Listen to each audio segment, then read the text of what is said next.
그림 메아힌.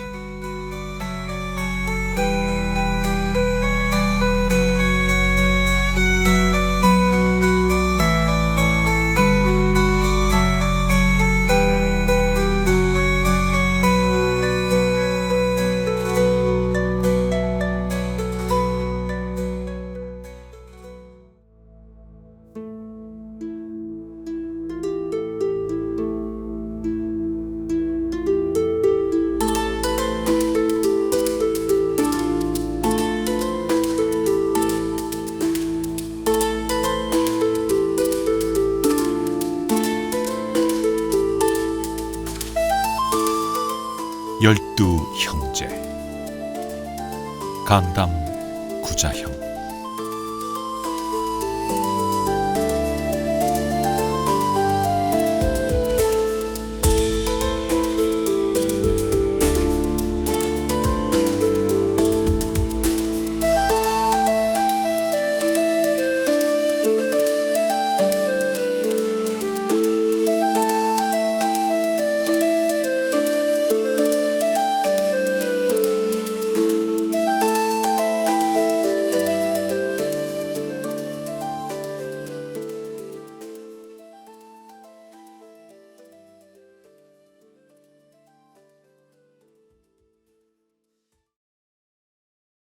옛날에 한 왕이 있었습니다.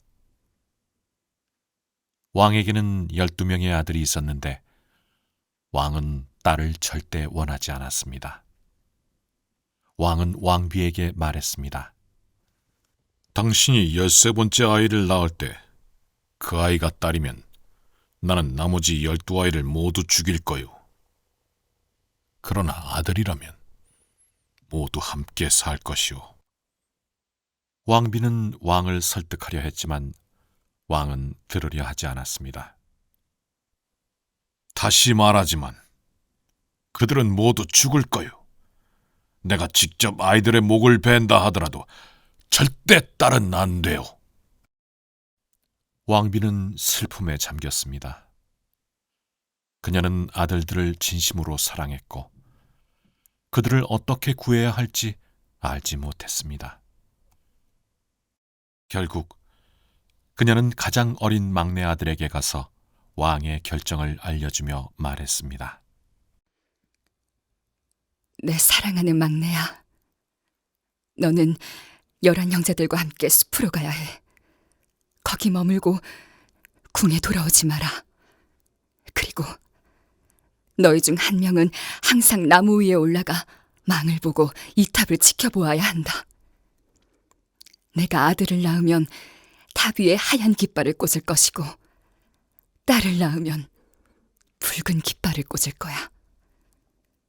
붉은 깃발을 보게 되면 너희는 도망쳐야 해. 하느님께서 너희를 지켜주시길 바란다. 매일 밤 나는 일어나 너희를 위해 기도할 거야. 추운 겨울에는 너희가 얼지 않도록 따뜻한 불이 타오르기를, 더운 여름에는 시원한 숲에서 편히 쉬고 잠들 수 있기를 바란다. 그렇게 왕비는 아이들에게 축복을 빌어주었고 아이들은 숲으로 떠났습니다.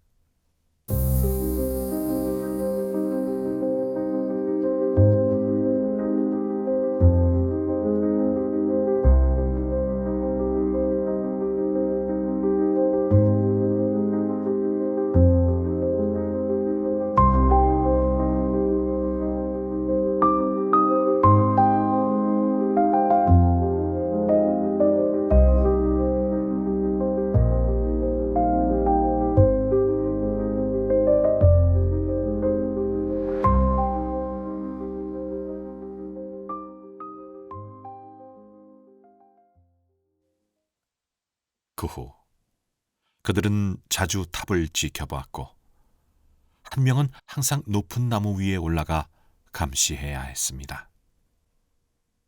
얼마 지나지 않아 깃발이 올라갔습니다.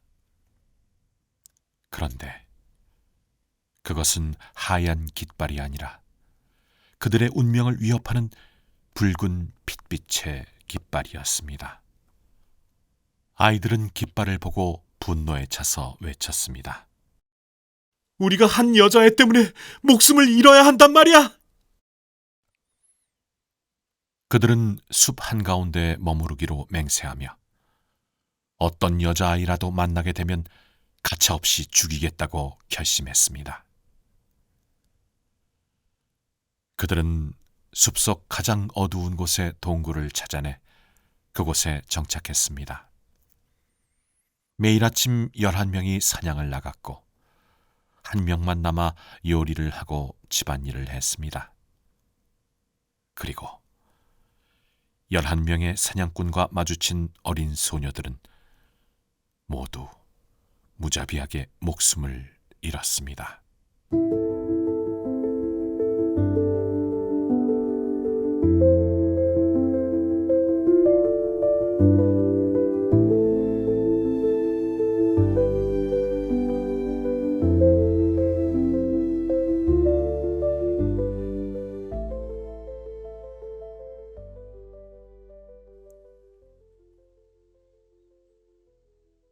그렇게 여러 해가 흘렀습니다. 그 사이 성에 남은 여동생은 자라서 외동딸이 됐습니다. 어느 날 그녀는 널어놓은 빨래를 보고 있었는데 그 중에 12벌의 남자 셔츠가 있었습니다. 이 셔츠들은 누구 거지? 아버지에게는 너무 작잖아. 공주가 물었습니다.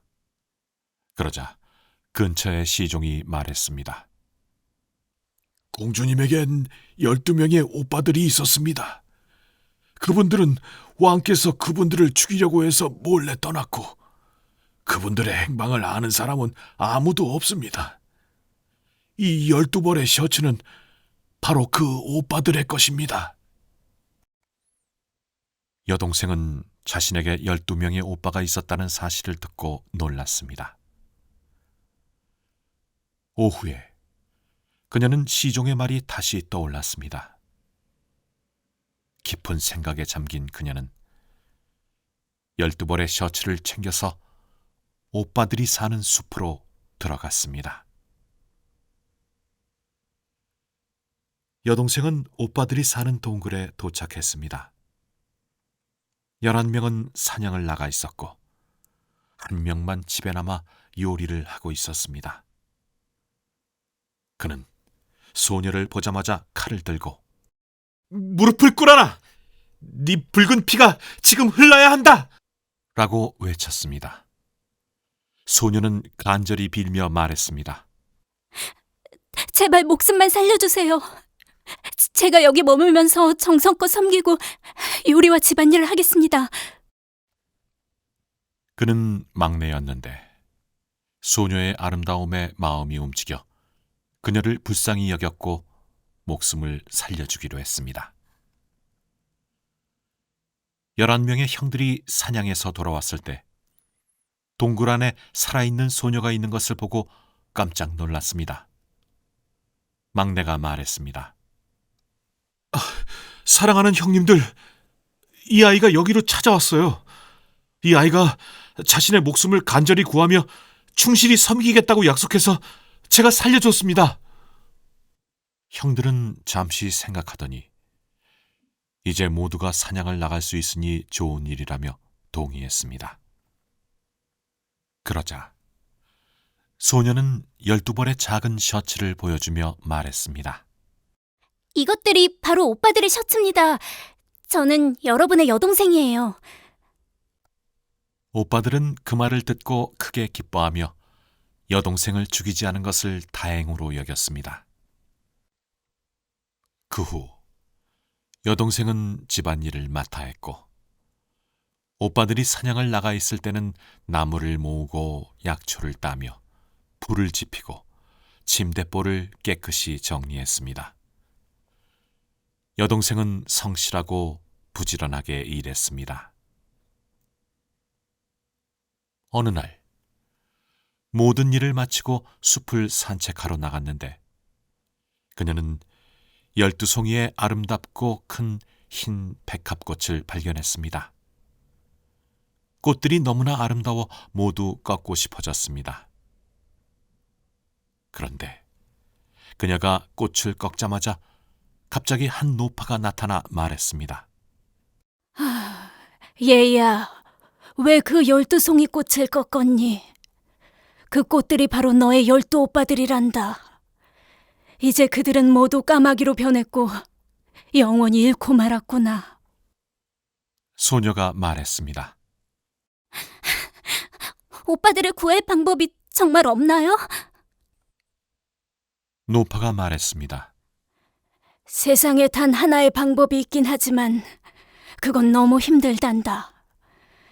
네가 결코 성공하지 못할 것이야.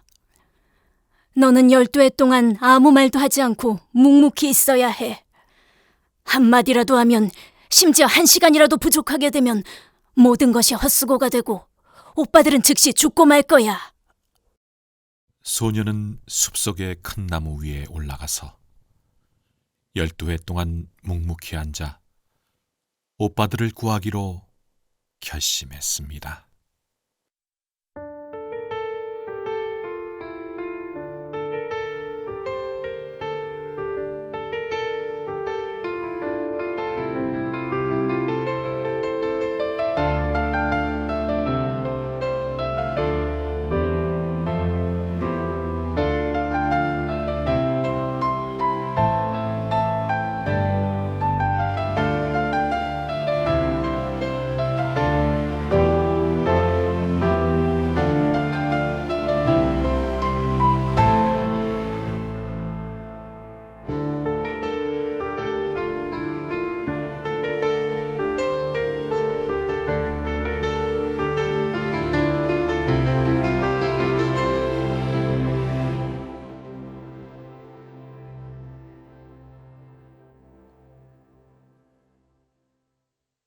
시간이 흘러 어느 날 옆나라의 왕이 사냥을 하며 숲을 지나가고 있었습니다.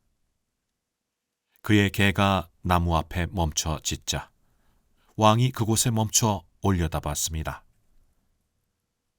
나무 위에 앉아있는 소녀의 아름다움에 왕은 깜짝 놀랐습니다. 왕은 소녀에게 나와 결혼해 주겠어? 라고 물었지만 소녀는 침묵한 채 고개만 살짝 끄덕였습니다. 그러자 왕은 직접 나무 위로 올라가 그녀를 데리고 내려와 말에 태우고 궁전으로 돌아와 성대한 결혼식을 올렸습니다.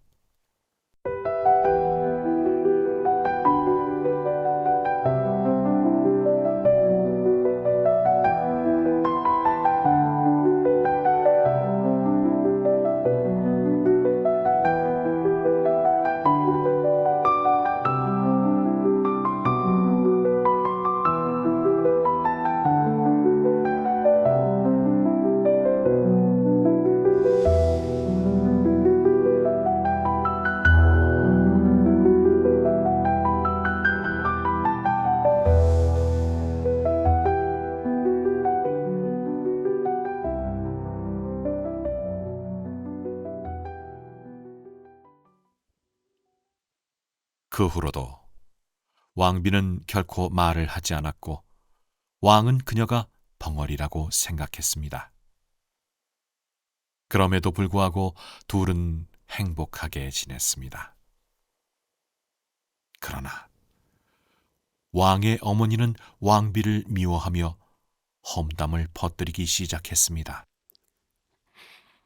이 여자는 외지에서 내려온 천한 떠돌이일 뿐이고 뒤에서는 끔찍한 짓들을 저지르고 있다. 왕비는 자신을 변호할 수 없었기 때문에 왕은 결국 어머니의 말을 믿게 됐고 왕비를 죽이기로 결심했습니다. 마침내 뜨거운 불이 궁전 마당에 마련돼 왕비를 불태워 죽이려고 했습니다. 그런데 불꽃이 그녀의 옷자락을 덮어가는 순간 12회의 마지막 순간이 지나갔습니다. 그러자 하늘에서 소리가 들리더니 12마리의 까마귀가 날아와 땅에 내려앉았습니다. 그들이 땅에 닿자마자 12명의 잘생긴 왕자로 변해 불을 갈라놓고 여동생을 구해냈습니다. 그제야 소녀는 말을 할 수 있게 됐고 왕에게 모든 사연을 이야기하며 오빠들을 구해야 했던 사정을 설명했습니다. 모두가 기뻐하며 축하했고 12형제는 다시 하나가 되었습니다. 왕은 이제 모든 진실을 알게 됐고 자신의 어머니가 왕비에게 누명을 씌운 것을 깨달았습니다. 그는 어머니가 한 끔찍한 죄에 대해 처벌하기로 결심했습니다. 악한 시어머니는 끓는 기름과 독사들로 가득 찬 통에 넣어졌고 그곳에서 끔찍한 죽음을 맞이했습니다.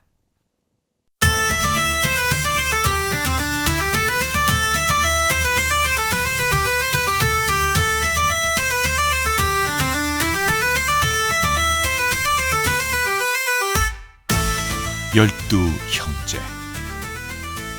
강남 구자형